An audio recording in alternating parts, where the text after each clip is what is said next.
true ghost encounters and scary stories on YouTube. Be sure to like and subscribe.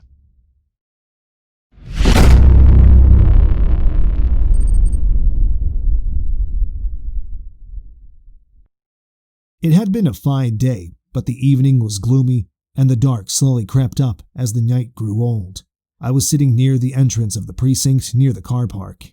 My car's engine was still fired up as I just came back from duty. I was waiting for my coffee to arrive as my shift still had a couple of hours until it was over. I got dispatched 2 times that day, which, according to me, was a pretty fine day, as I usually got way more duties than that. If only I knew that it was all going to change, then I never would have wished for my demons. The routine was pretty normal for me, and I was used to it. We got usual calls for thefts, violence, traffic emergency, fires, and rarely homicide. But the call we received that day was the one that led to the weirdest and creepiest incident I'd ever reported to, and that's why it still sticks with me. The call was not for any usual emergency. Actually, the call was for nothing. I remember sitting on the porch while sipping the coffee when the phone rang. The dispatcher on duty was my friend Jerome McMahon. I used to call him Jerry. Jerry was a quick learner and was very good at his job. We usually never got to listen to the calls firsthand as we had to be ready to leave for the scene, but for that one, I did get to experience it firsthand. I picked up the headphones to listen to the call while Jerry started talking.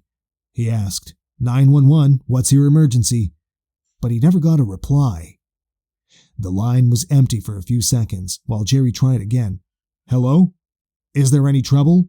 Are you okay? Can you hear me? We were used to being prank called and even the empty phone lines, but it was a rare sight for it to happen at this hour of the day, as we were close to midnight.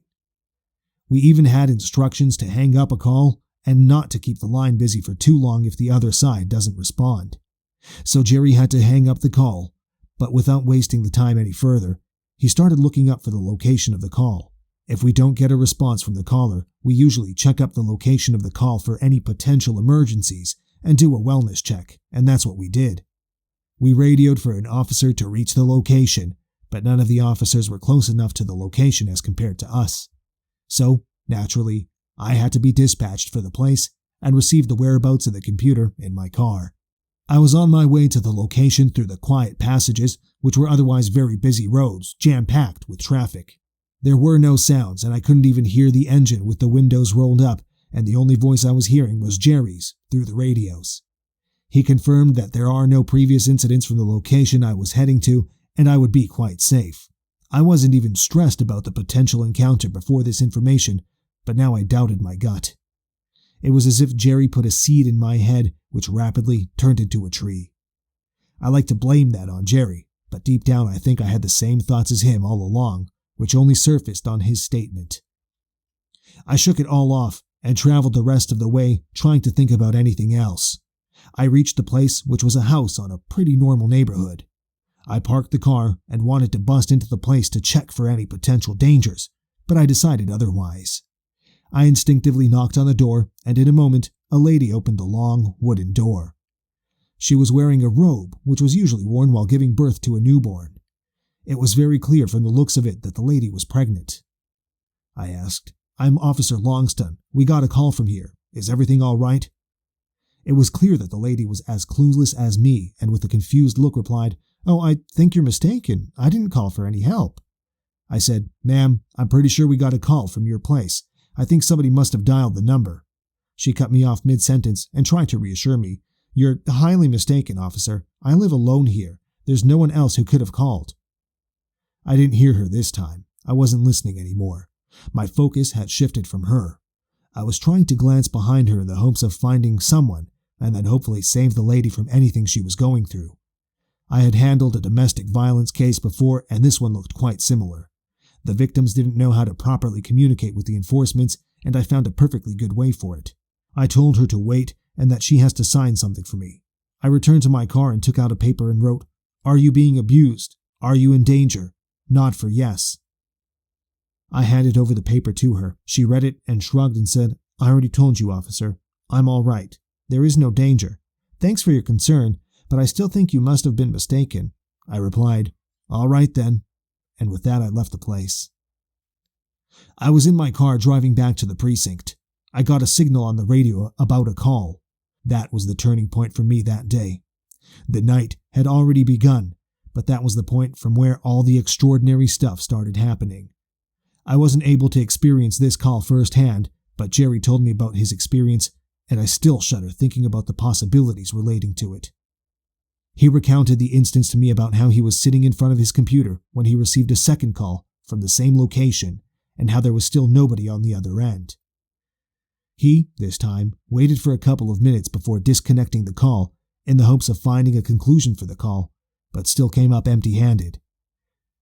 He again sent the location to my computer for me to go back to check the place, but I didn't need it. The place was still very fresh in my memory, and I couldn't forget the dark alleyways I had to travel, even if I wanted to. I stopped and turned the car around to once again start the expedition to one of the greatest adventures of my life. I was once again in the same path, but now I dreaded it much more. It shouldn't have been so scary, but something about it kept me alert, and thinking about it still chills my core. I reached the place once again and parked the car at the same spot as before. I was careful this time and made sure that I don't make any noise so that I don't alert anyone about my presence. I slowly approached the house's main entrance, but was stopped dead in my tracks due to something that I just cannot explain. I saw a shadowy figure, or maybe it appeared to me like that, but I am quite sure that someone was there, peeking from behind the blinds by the door. It quickly moved out of its place as if it was alerted by my presence. I could sense my fear coming to life, and to keep it in check, I placed my hand on my holster. I was now ready for any encounter that could have taken place, but it still didn't mean I wasn't terrified of the outcome. I again wanted to barge in, but my instincts wouldn't let me, so I knocked on the door and waited for an answer. A few seconds passed by, which seemed like an eternity to me, and I decided to knock again. When I still didn't get a response from the house, I called for backup. I should have checked the surroundings first, according to the protocol, but the thought of keeping a pregnant lady in danger for long, or maybe she was the danger, I couldn't have been quite sure, and did the only thing that would have provided me with some explanation. I tried to open the door with no hopes of getting it to open, but to my astonishment, the door quickly and quietly opened up. My consciousness was in a constant state of pressure, and it made me act quickly to ensure the lady's safety. I wanted to be more patient, but the situation demanded otherwise. I went against my will and called out for the lady. I tried one more time, but something in me knew that I wouldn't get an answer. I again acted out quite opposite of how I really am, and walked rapidly to check insides of the house to search for the lady. I didn't try very hard, because as soon as I reached the kitchen, I saw the lady lying unconscious on the cold kitchen floor. My first instinct was to take out my gun and keep it cocked for any potential threats. Once I was assured that I was alone in there with the lady, I quickly tried to wake her up. She wasn't responding. I tried to wake her up with water too, but it didn't work. The thoughts of giving her CPR came in my head, but she was pregnant, and the fact she was still breathing made me not do it. I was just on my heels trying to make a decision when I heard someone walk through the front door. The backup had arrived. My fellow officers made sure that the surroundings were completely empty and there were no signs of anyone breaking into the house. Once we were sure that no one was there, we took the lady to the hospital. It turns out that she was facing some very severe pregnancy complications, and if we hadn't arrived at the location on time, both the lives could have been in danger. I was relieved at the conclusion, but at the back of my head, I was still very restless. I couldn't figure out on the fact that we got 2 blank calls from the same location, and the calls weren't even much time apart. My fellow mate came up with a theory that she must have dialed the call and then at the same time fell unconscious. While it made a little sense to me, it still didn't explain the first unanswered call and the fact that we found no cell phone with the lady when she was lying on the ground. I was desperately longing for some answers, but I had no place to look for them. Once we returned to the station, I was there talking to Mike, the fellow responder with me on duty and the one who came with the backup. I was there explaining to him about my weird experience.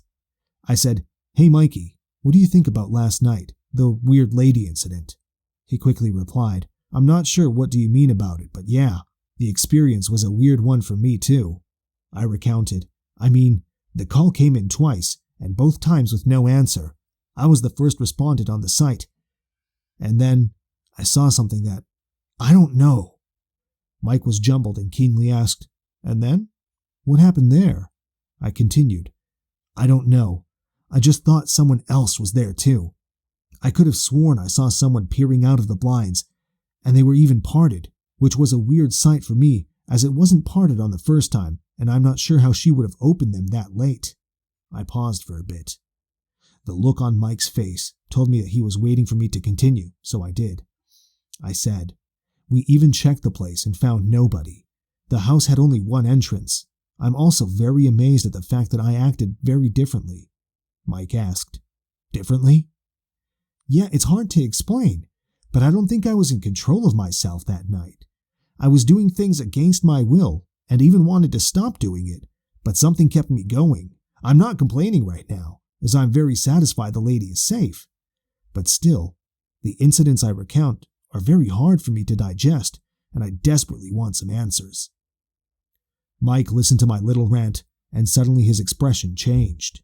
It looked like he realized something, and it hit him pretty hard. He said, Man, that's really very odd. It's not just about your encounter. I felt something too, which made me feel very weird. I was surprised to hear that. I was again getting restless and wanted to know very impatiently, but waited for him to continue. He unfolded. Remember when you told Pete and Roger to check the surroundings? I nodded, he continued. I was there helping to load the lady in the ambulance. As soon as I closed the ambulance door, I felt a brisk pat on my right shoulder. It was like someone was congratulating me, or us, or for our great effort to save the lady. I can't explain it. And something else happened too. When I turned towards my right to check for someone, I cut him off in between and said, There was no one there. But he wasn't finished yet and replied, Yeah, there wasn't. But then I very clearly heard someone saying, Thank you, directly in my left ear, as if it was grateful to us for saving her. And again, there was nobody there. I don't know if it makes sense, and I didn't quite believe that it happened to me, but now hearing your experience, it gives me chills. I nodded, and I didn't know what to say. I sat down, and Mike went for his office. I was there thinking about the incident and thought to myself, I guess some things can't be explained.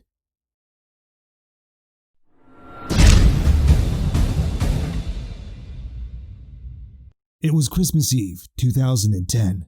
I was in a mad dash to get home from work as I was running late for our Christmas Eve party. It was pouring rain, and driving conditions were quite murky. Just around the corner from our subdivision is a guardrail. It was a tight corner that had harbored many accidents over the years. As I passed the guardrail, I did a double take. Through the sheets of rain, I could make out the figure of a man who stood on top of it as if contemplating jumping. I did not flip around immediately. In fact, I drove my car into my driveway and sat there for a second, having an inner fight with myself. Part of me was arguing it wasn't my business and not to get involved, but the other part of me said, It's Christmas Eve. This guy might really need some help. Where is your holiday spirit? I sighed loudly and pounded my fists on my steering wheel before turning my key over and backing up out of my driveway. The rain was pounding down with no sign of letting up, and since there were no other cars on the road at the time, I flicked my high beams on to get a better look once I neared the guardrail. There was no sign of the man. My mind began to race. Had he actually jumped? I put my car into park and pulled off the road. I fumbled for my cell phone and ran out into the freezing rain to search for him. I searched the entire side of the road to no avail. I even called out, Hey! And, Do you need any help? If someone is out there, give me some sort of sign. As if some mere cosmic fate, I happened to peer down at the ground just then and saw what looked like pieces of a shattered taillight. I flipped my flashlight on my phone on and protected it with my sleeve and then searched closer to the guardrail. To my surprise, the guardrail was mangled in that one spot. How I had not seen it earlier, I have no idea. It could have been the intense rain or the pressure I'd felt to get home quickly, but something had happened there. I walked further forward through the mangled guardrail as far as I dared to the edge of the cliff. Sure enough, there was a small car down there at the bottom, overturned, in need of help. My pulse raced a mile a minute. I quickly dialed 911 and called for help. I was shaking. I told the dispatcher that at one point I had seen the man peering over the edge down the side. Had that man caused the accident? Was he in it? Did he make it out? And if so, where was he? While talking to the dispatcher, I searched every place I could get to for any sign of the man. He was not there. When help arrived, I was ushered back and thanked for calling it in. An officer led me to my car and saw me off. I watched as he faded out of view back into the rainy darkness that was only illuminated by red and blue lights. Before I left, I called my wife and told her why I was running late and if she'd mind if I stayed a few minutes longer. She was fine with it, so I did. I sat there in my car, soaked to the bone, leaning over my steering wheel, with my eyes closed, praying for whoever was in that car to be all right. I stayed long enough to watch officers with flashlights searching the entire embankment and side of the road. They found nothing that I could tell. Heavy-hearted, I turned my key and headed back home in hopes the morning paper would fill me in on the grim details. There was a man and his pregnant wife in that car accident. The husband died on impact. The wife was rescued and in critical condition, but expected to recover. I still have to wonder to this day, did I see some passerby on the guardrail who witnessed the accident but ran off? Or was it the spirit of the husband trying to gain some help for his wife who was pinned in the car? If you ask me, I think it was the latter.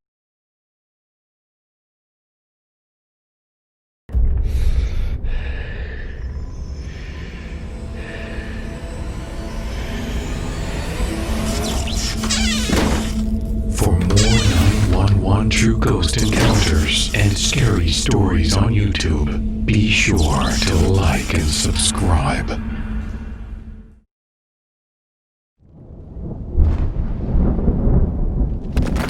Submit your own story on Reddit at Chilled Bones Writes, and thanks for watching our scary stories.